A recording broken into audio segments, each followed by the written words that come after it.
She's a pretty lady. The dog. Both of them. Yeah, well, yeah, but that's not my business.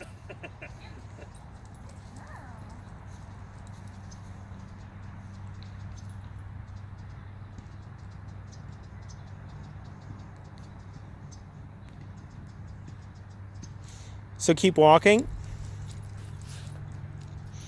And so we can take this opportunity to teach her to walk with us past distractions, right? Like, she's more engaged with you right now than normal because we're using both the e-collar and rewards, which both were not on the menu previous to this. And so even if you don't have your, like, either of those at the ready, she's engaged with you, yeah? Right. And so when she's looking over there, take the opportunity to start walking over here, right? Because, like, what you're teaching her is to stay with you if you don't want her looking at something. For the purposes of this exercise, we're trying to get her to wander a little bit. But meanwhile, you weren't ready to do, like, the recall, right? So take the opportunity to walk with her, yeah? Does that make sense? Yeah. Okay. Yeah.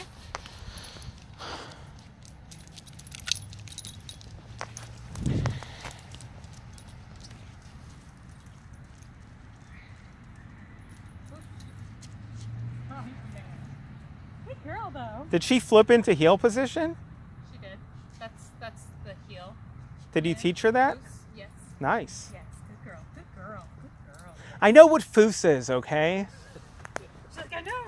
Just give me the hot dog.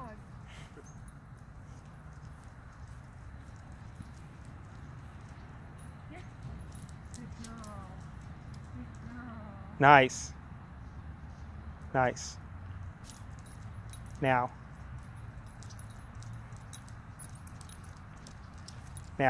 Here. Good girl. And you don't need to wait for her to like be all the way far out. And so as long as she's not paying attention, the ideal is to be able to use a little bit of leash pressure. She doesn't really need it at this point. She gets the meaning of it. Like she knows how to recall already, but the leash pressure helps her to understand that the e-collar has a directional component to it, okay? So, like, for example, we are about to train her to go to place with the e-collar, and the point of that is we're going to teach her to go away from something as well, so that she doesn't just think it means to go one direction or the other.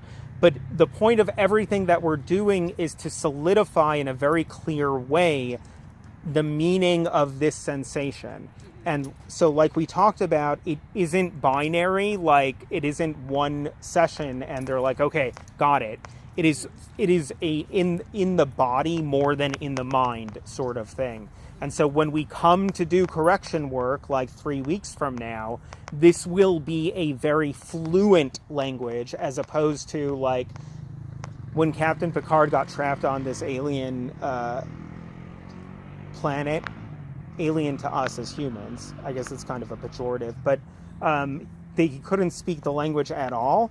And he figured out, like, after like 3 days, they speak only in analogies based on stories. Like, anyways, but it was a very crude, he finally got through to them, but it took a while, and it was in a crude way. We need it to be not that way. I probably could have not used the Star Trek analogy. Would help if I've ever seen Star Trek, but I haven't. This probably would help your life in general, but